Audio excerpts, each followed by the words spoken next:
E aí, gente, tudo bem com vocês? Bem, gente, é hoje com muito prazer que eu trago aí para vocês mais um curso da nossa empresa aí, Laboratório dos Notebooks. Estamos trazendo aí para vocês em primeira mão um curso de osciloscópio, curso bem completo, um curso muito pedido, tanto aqui no canal quanto pelos alunos do nosso curso de análise de esquemas elétricos. E nós vamos aí fazer a apresentação para vocês. Peço a vocês que fiquem comigo até o final do vídeo. E no final do vídeo, como sempre, eu tenho aí um presentaço para vocês. Quando a gente fala de osciloscópio, tem muitas pessoas que, embora já estejam envolvidas com a área de reparo, muitas vezes não conhecem. Então a pergunta seria basicamente essa: o que é e para que serve? Então, basicamente, um osciloscópio ele é um instrumento de medição que representa gráficos bidimensionais de um ou mais sinais elétricos no domínio temporal. No modo de funcionamento usual, um osciloscópio mostra como é um ou mais sinais elétricos variantes no tempo. Neste caso, o eixo vertical Y ele representa a amplitude do sinal, que no caso seria a tensão do sinal que você está medindo, e o eixo horizontal ele representa o tempo. A intensidade ou brilho do ecrã é por vezes denominada como eixo Z. Nós temos aqui, de um lado, um multímetro, e digamos de passagem é um mega multímetro, né? Seria um Fluke 117. E do outro lado nós temos aí a representação de uma senoide. Mas por que eu coloquei essas duas imagens?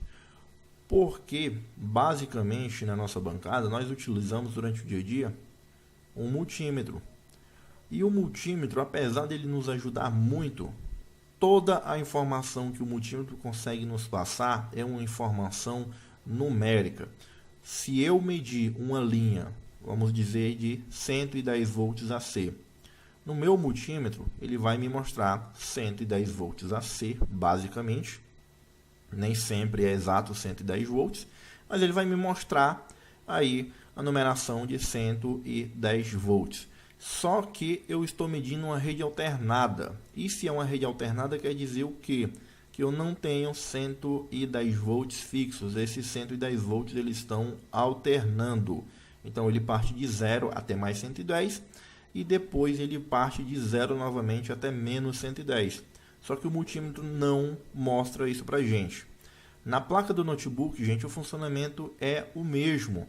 Porque se você medir uma linha e a linha estiver com uma falha, dependendo da falha, que pode ser um ripple ou um ruído, você não vai conseguir obter essa informação pelo multímetro. Porque ele vai te mostrar apenas o número. Ele não te mostra a qualidade do sinal que você está medindo. Ele não te mostra graficamente aquele sinal o qual você está medindo. Então foi por isso que eu coloquei aqui o multímetro e nós temos também aqui essa senoide. Essa senoide aqui pode ser a representação gráfica de qualquer tipo de sinal, mas aqui nós vamos utilizar para representar a nossa rede elétrica de 110 volts. Então vamos assumir que nós temos aqui, no meu desenho está horrível, né? Então vamos assumir aqui que nós temos 110 volts AC, e aqui, deixa eu só apagar isso aqui, gente, rapidinho, e aqui, neste ponto aqui, nesse exato ponto, nós temos 0 volts, isso aqui vai ser 0. Então eu quero que vocês pensem comigo, essa tensão aqui de 110 volts, ela vai começar de algum ponto. Qual é o ponto? É o 0, então ela vai subir de 0, ela vai subir aqui, vamos dizer que aqui eu tenho 30 volts, 50, 80, até chegar no máximo aqui, que é os nossos 110 volts, ok? Isso aqui seria mais 110. O que vai acontecer quando ela chegar neste ponto aqui? Ela começa a cair.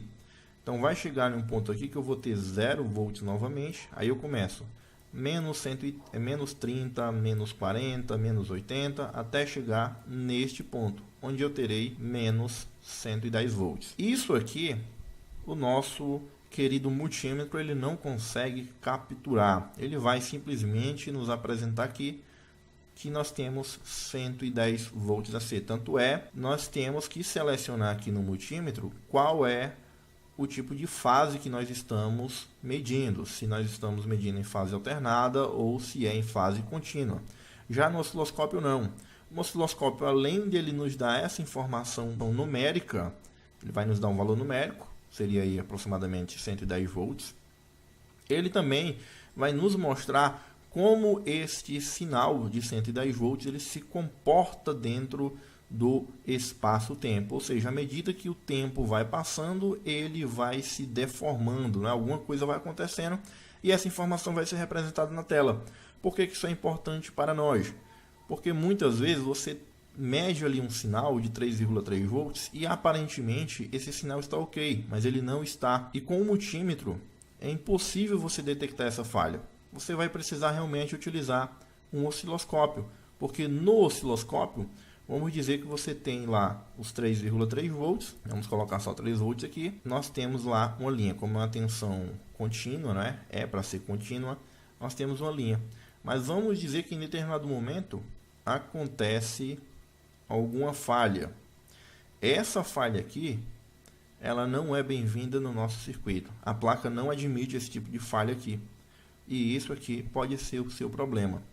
E, lógico, tem como você resolver? Tem, você vai resolver no chute. Você vai tentar trocar um capacitor, você vai tentar trocar um transistor, e vai trocar um PWM, e no susto você vai resolver. Mas se você tem um osciloscópio em mãos e você sabe utilizar o osciloscópio, você vai medir aquela linha, você vai encontrar esse ruído, essa falha, e vai fazer ali a troca do componente defeituoso, realmente entendendo, sabendo e dominando realmente o que você está fazendo. Então o osciloscópio ele vai te ajudar a analisar as fontes que você vai encontrar na placa do notebook, os sinais de comunicação dos componentes, enfim, várias outras informações que nós vamos ver ao longo da nossa apresentação. Então, basicamente, um osciloscópio serve para isso aqui, para que além de você ter uma informação numérica do valor que representa aquele sinal que você está medindo, você também tem ali uma representação gráfica de como esse sinal se comporta à medida em que o tempo vai passando. Dentro desse curso, nós veremos o que? Nós veremos a ligação, a calibração, os ajustes e as funções do osciloscópio, como vocês podem ver. Aqui nós temos um osciloscópio da Rigol, que está servindo aí como demonstrativo para vocês. Ele tem aí várias e várias teclas de ajuste, de função. E o nosso modelo, apesar de ser um modelo diferente, não foge muito do que está sendo apresentado aí para vocês. Porque as teclas de funcionamento básico, que elas precisam ser utilizadas e são as quais você precisa dominar para saber utilizar seu osciloscópio, elas são as mesmas em qualquer osciloscópio, independente de marca e de modelo. Nós vamos também entender os conceitos do que seria período, o que seria frequência, o que seria uma amplitude, o que seria pico a pico. Eu tenho certeza que você já ouviu isso. Tem tantos volts pico a pico, mas o que é esse pico a pico? Então, todos esses conceitos, essas nomenclaturas, elas serão abordadas dentro do curso. E também estamos aqui na parte que vai mais interessar a maioria dos técnicos, disso eu tenho certeza, que nós vamos analisar a sequência de starter, dessa vez utilizando um osciloscópio. Então nós vamos analisar tensão por tensão, sinal por sinal, tudo utilizando um osciloscópio. Você vai ver como cada sinal, como cada tensão na placa ela se comporta. Então a gente vai começar pelo circuito do RTC. Vamos entender também dentro do curso por que analisar esse circuito. O circuito do AC Jack, o circuito do Buck Converter de 3,3 e 5 volts, o circuito do Super I/O, que a gente colocou como EC, que seria a abreviatura de Embedded Control, a sequência de Power On e também a nossa BIOS. Quais são as análises que a gente tem que fazer na BIOS, isso aqui com a placa ainda em stand-by, gente. Sequência de starter, placa em stand-by, todos os sinais, tensões, habilitações que a gente tem que ter nessa placa, a gente vai ver como analisar fazendo uso do osciloscópio e entendendo aqui quais são os sinais que a gente tem que capturar no gate dos transistores de alta, de baixa, quais são as linhas de comunicação entre a BIOS e o Super I/O com a placa em standby, até que a placa esteja apta a ser startada. Nessa sequência de starter aqui, a gente vai analisar todos os sinais da placa em standby e por último a gente vai entender como funciona a sequência no momento em que eu pressiono o botão de power até essa informação chegar no Super I/O, o Super I/O se comunicar com a BIOS e ele passar essa informação para o gerenciador da placa, que pode ser ponte sul ou ponte norte, ou PCH. E tudo isso a gente vai ver utilizando um osciloscópio passo a passo. Logo em seguida que a placa startou, nós veremos aqui como funcionam a sequência de start no despertar dos sinais S4, S3, as habilitações, como as fontes surgem nessa placa. Veremos aí o funcionamento das fontes, como analisar a qualidade da tensão que está presente em cada bobina.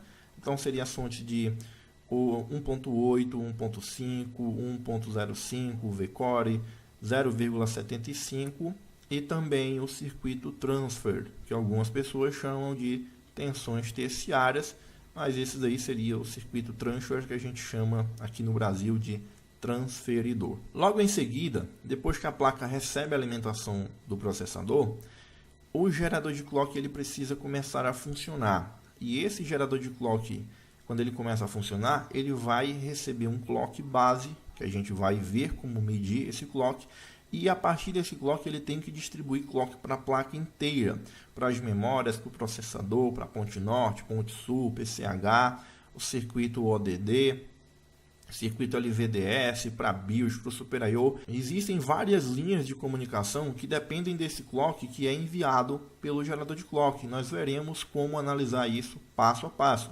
Ainda dentro desse circuito aqui, nós vamos analisar quais são as linhas de comunicação da memória, nós vamos analisar as linhas de comunicação do Super I/O, nós vamos entender como funciona a comunicação entre o processador, Thermal Sensor e Super I/O, a fim de manter o circuito do Thermal Sensor funcionando. Ou seja, Super I/O recebe a informação do Thermal Sensor para que ele possa regular a tensão e assim ele aumentar ou diminuir as rotações do cooler para manter o processador sempre em uma temperatura constante e uma temperatura segura dentro dos padrões de trabalho do processador.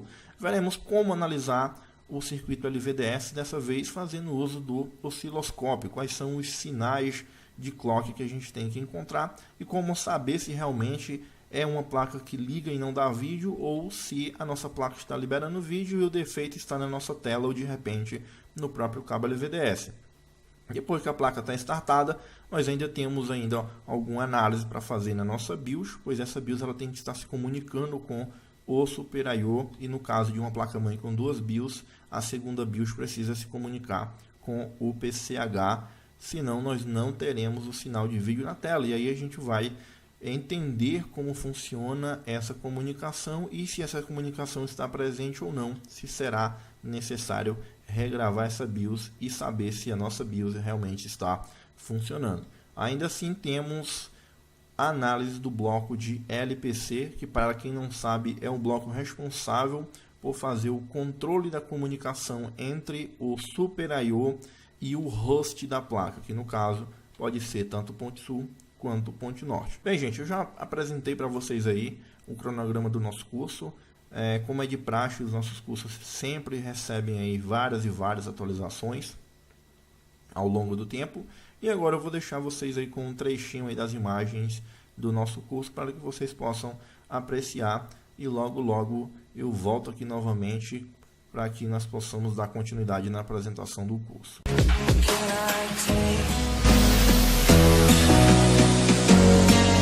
Can I be your superhero?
wanna be your superhero.